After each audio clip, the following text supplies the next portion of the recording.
Notre Dame locker room was apparently an ugly place after Ohio State's 34-23 victory over the Fighting Irish in the College Football Playoff National Championship on Monday. Dan Wolken, a national columnist for USA Today Sports, described it as a tense environment, with players yelling at reporters in a tweet posted after the game, which led to some blowback online. Bizarre scenes from the Notre Dame locker room, players yelling at reporters, coaches warning people not to ask certain questions.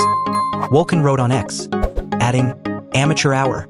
Wolken further detailed his experience in a post on his verified Reddit account and claimed, "A few Notre Dame players said some pretty threatening and insulting things to me," as he exited the locker room.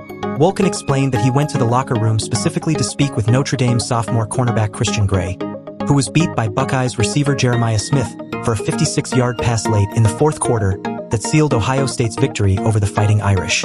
"I was going to write a piece about Jeremiah Smith's game-clinching catch," Wolken wrote, adding that he had already asked Notre Dame head coach Marcus Freeman about the play in his press conference, and that he wanted to get Gray's perspective in the locker room. "When I walked into the locker room, there were a small number of reporters in there, but some of them had already approached Gray and tried to ask about the play," Wolken said.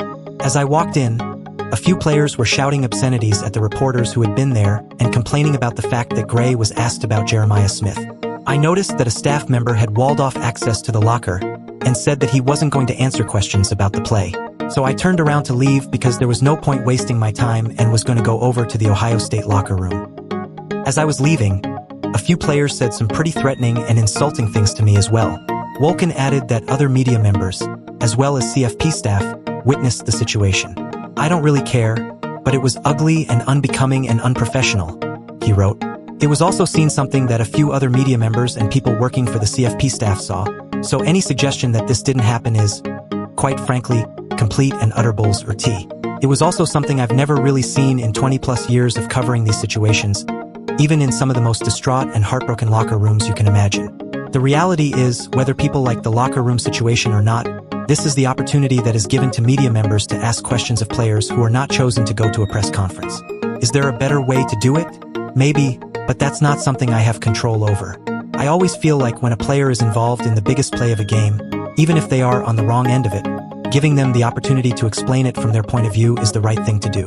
Wolken explained that he posted the tweet because it was completely out of the norm of standard post-game procedure. "And I think 100% of the blame goes to the Notre Dame sports information staff and the CFP staff for not preparing players for what they'll face in these post-game situations," he concluded. Similar reports also surfaced. A separate report on 3 said senior Notre Dame wideout Jaden Thomas shouted expletives at a group of reporters over a question asked to Gray about Smith. "Have a heart," Thomas said, while Gray covered his head with a towel and walked to the players' food station. CBS Sports also reported that a few Notre Dame players grew frustrated with reporters and yelled expletives at them in the locker room after the game. It was an honor covering at ND football during this run to the championship game. Their players, staff, and Coach Freeman handled every media request and every interview with kindness and grace, McGrath wrote on X. "After interviewing Ohio State on the field, I was tasked with interviewing Marcus Freeman outside of their locker room after he spoke to his team.